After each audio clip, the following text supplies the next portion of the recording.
আজকে তোমাদেরকে সিঙ্গারা বানিয়ে দেখাবো। তার জন্য একটু ময়দা নিয়েছি 500, তার মধ্যে দিয়ে দিয়েছি নুন, এবার দিয়ে দিচ্ছি কালো জিরা পরিমাণ মতো।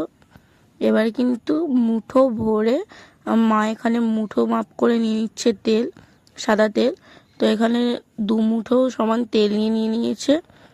তো এবারে এটাকে ভালো করে এরকমভাবে রগড়ে রগড়ে মিশতে হবে, তবে কিন্তু ভালো ময়ামটা আসবে, আর তবে কিন্তু সিঙ্গারাটা ভালো ক্রাঞ্চি হবে। তো দেখো, এটা কিন্তু যতটা ভালো ময়দাটাকে শুকনো ময়দা ময়াম দিয়ে ডলবে, তত কিন্তু কালারটা চেঞ্জ হয়ে যাবে। আর একটা দেখো কি সুন্দর একটা মানে মিঠে মিঠে ভাব চলে এসেছে। দেখো কত সুন্দর লাগছে। দেখো মুঠোটা দেখো, এরকমভাবে কিন্তু যখন মুঠো হয়ে যাবে তখন বুঝবে যে ময়দাটা আমার পারফেক্ট হয়েছে। এরকমভাবে কিন্তু না মাখলে কিন্তু তোমাদের কিন্তু ময়দাটা মানে সিঙ্গারাটা ক্রাঞ্চি হবে না। দেখো কত সুন্দরভাবে ময়দাটা কিন্তু হয়ে গেছে মাখা। এবার কিন্তু এর মধ্যে জল দিয়ে দিচ্ছে, অল্প অল্প করে জল দিয়ে ময়দাটাকে কিন্তু শক্ত করে মাখাতে হবে। একটু নরম করলে কিন্তু হবে না, একটু শক্ত রাখতে হবে। একটু শক্ত রাখলে তবে কিন্তু এটা ভালো মুচমুচে আর ক্রিস্পি ভাবটা আসবে। তো এটাকে ভালো করে মাখিয়ে নিচ্ছি ময়দাটাকে।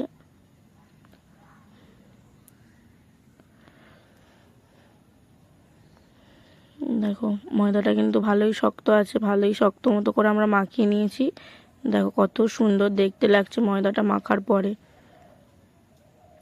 দেখেছো? এটা কিন্তু ভালো চিপে চিপে যতটা ডলে ডলে তোমরা ময়দাটা যত সুন্দর করে মাখবে, ততই কিন্তু সিঙ্গারাটা ক্রিস্পি ভাব আসবে, আর ততই কিন্তু ভালো হবে। তো এখানে কিন্তু ময়দাটা মাখা প্রায় আমাদের কমপ্লিট হয়ে গেছে, এবং কতটা শক্ত হয়েছে খালি দেখে নাও। মোটামুটি বেশি শক্ত আবার রেখো না, মানে বেশি নরমও না আবার বেশি শক্তও না, একটু মিডিয়াম রাখার চেষ্টা করবে। এবার এই ময়দাটাকে তো যদি আমরা মানে ঢাকা দিয়ে রেখে দিলে, ময়দা যত ঢাকা দিয়ে রাখা হলে ময়দা একটু নরম হয়ে যাবে আবার, তাই একটু শক্ত করে মেখো। এই যে এবার এটাকে রেখে দেব। এটা কিন্তু একদম পুরো পারফেক্টভাবে মাখা হয়ে গেছে ময়দাটা। দেখো কত সুন্দর লাগছে না ময়দাটা দেখতে। এরকমভাবে কিন্তু একটা শেপ দিয়ে রেখে দিচ্ছি। তো এবার এদিকে কড়াইয়ের মধ্যে তেল গরম করে 5 ফোড়ন দিয়ে দিয়েছে। 5 ফোড়ন দেওয়ার পরে এবারে দিয়ে দিচ্ছে, 5 ফোড়ন একটু লাল হয়ে গেল, এবার আলু দিয়ে দিচ্ছে, ছোট ছোট করে কেটে রাখা আলু। আলু অনেকে সিদ্ধ করে নেয়, কিন্তু সিদ্ধ করে নিলে মাখো মাখো হয়ে যাবে। এরকম যদি কাঁচা যদি আলু যদি তোমরা যদি ছোট ছোট করে কেটে যদি একটু কষিয়ে করতে পারো, তাহলে কিন্তু বেশি টেস্টি হবে আর দোকানের মতনই লাগবে।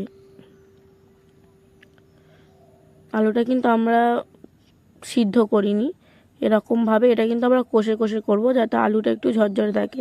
এদিকে আদাটা একটু থেঁতলে রেখেছি, ওদিকে একটু আলুর মধ্যে নুন দিয়ে ভালো করে নাড়িয়ে চাড়িয়ে নিতে হবে। আলুটা একটু নরম হওয়া পর্যন্ত অপেক্ষা করতে হবে।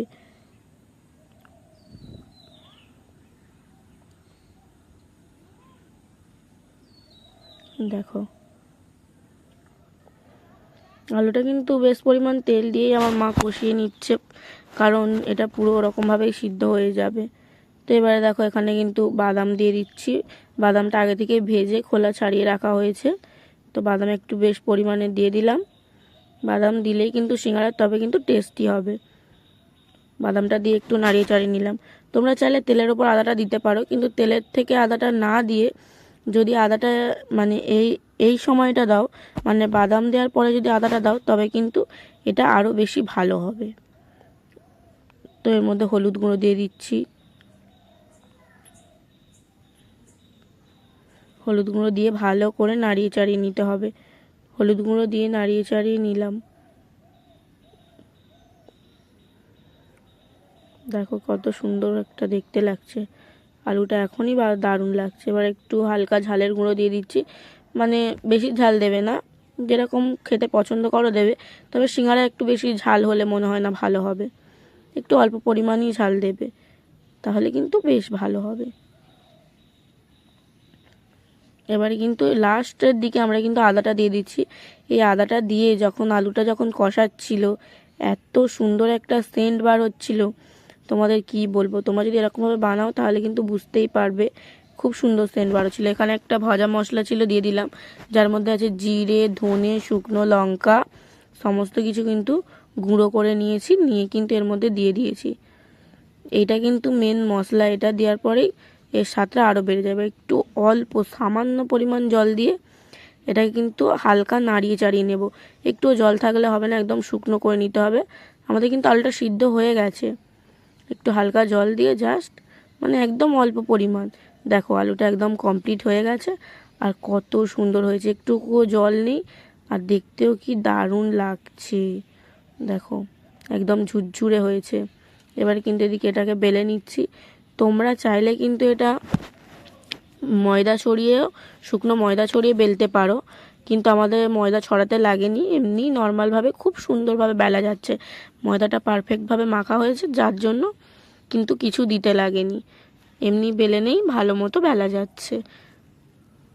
তো যতটা একটু লম্বা করে এটাকে বেলে নিচ্ছি। এইটা থেকে কিন্তু দুটো সিঙ্গারা হবে, তো এটা লম্বা করে বেলে নিই, এটার মাঝ বরাবর কিন্তু কেটে নিচ্ছি। এই যে কেটে নিলাম। এবার একটু মানে হাফ পজিশন, মানে যেখান থেকে কেটে নিয়েছি ওই হাফে একটু জল দেবে, দিয়ে দুটোকে কোন টাইপের মুড়ে নেবে, যেরকম কোন হয় ওরকম কোন করে নেবে সিঙ্গারার। তো এরকমভাবে কোন করে নিয়েছো আমরা, তো ভালো করে ভেতর দিকটাও চিপে মুড়ে দিতে হবে।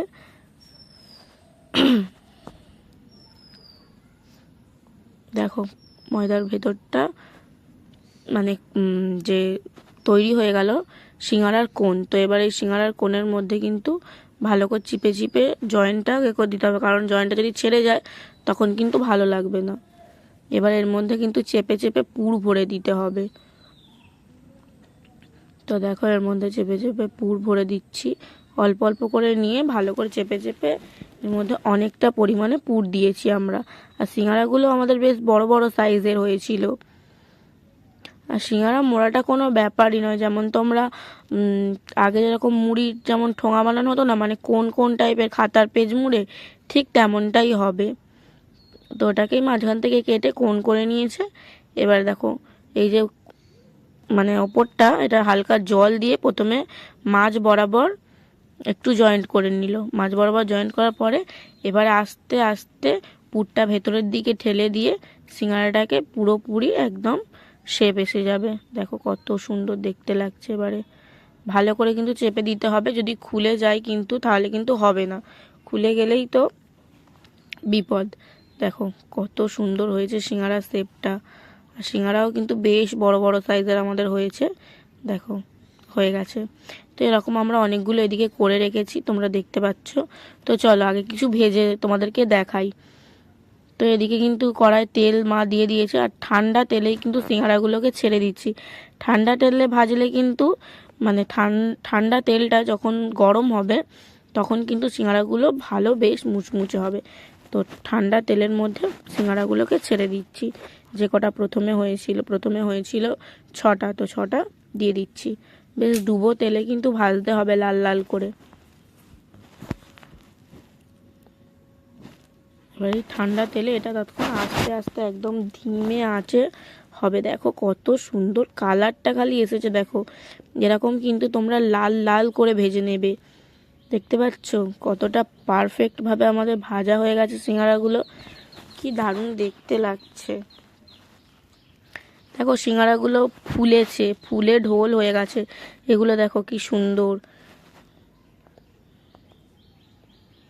তো সিঙ্গারাগুলোকে একটু তেল ছেঁকে নিতে হবে। তো এখানে কিন্তু ভালো করে সিঙ্গারার তেলটা আমরা ছাঁকিয়ে নেব। আর এদিকে যে সিঙ্গারা আরও বাদবাকি যেগুলো রয়েছে সেগুলো তো হয়ে গেছে মানে তৈরি করা, তো সেগুলো কিন্তু আস্তে আস্তে নিচ থেকে দিয়ে দেব। এগুলো হয়ে গেছে, ততক্ষণ ওগুলো হতে থাকবে। তো এই যে দিয়ে দিলাম পরবর্তী সিঙ্গারাগুলো। সিঙ্গারা কিন্তু ধিমে আঁচে ভাজতে হবে, এতে কিন্তু সিঙ্গারাটা ক্রিস্পি হবে আর এবং ভালোও হবে। আর তোমরা কিন্তু যেরকমভাবে আলুটা আমরা করলাম মানে কষলাম ওরকম কিন্তু কষে করতে পারো, কারণ ওই রকমই কিন্তু কষে করলে তবে কিন্তু ভালো হবে, আলুটা ঝুরঝুরে থাকবে। আর সিদ্ধ করে নিলে মাখো মাখো হয়ে যাবে তরকারির মতো। দেখো আওয়াজটা দেখো কত সুন্দর হয়েছে সিঙ্গারাগুলো। চলো সব হয়ে যাক, তারপর তোমাদেরকে আবার দেখাবো, ততক্ষণ এগুলো হতে থাকুক। দেখো পুরো এক থালা সিঙ্গারা হয়েছে আমাদের, তো আমরা এই সিঙ্গারাগুলোকে চাটনি দিয়ে খাবো, মানে কিষান সস দিয়ে। তো তার জন্য প্রথমে আমি একটা প্লেটে সুন্দর করে সিঙ্গারাগুলো সাজিয়ে নিচ্ছি, তোমাদেরকে দেখাবো। ওদিকে আমার বোন একটা নিয়ে নিল। তো চলো এগুলো এবার তোমাদেরকে খেয়ে বলি কেমন হয়েছে। সত্যি বলতে সিঙ্গারাগুলো ভীষণই সুন্দর হয়েছে আর ভীষণ ক্রিস্পি হয়েছে, এত সুন্দর হয়েছে। তোমরা খালি ভেতরটা একবার দেখো, জাস্ট ফাটাফাটি। আর আলুগুলো দেখো কি সুন্দর ছেড়ে যাচ্ছে, বেশ ঝুরঝুরে টাইপের।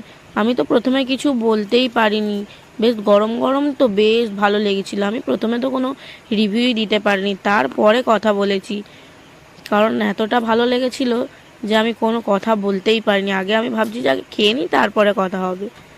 জাস্ট দারুণ, জাস্ট অসাধারণ হয়েছিল। কতটা ক্রাঞ্চি হয়েছে, কি সুন্দর দেখতে লাগছে।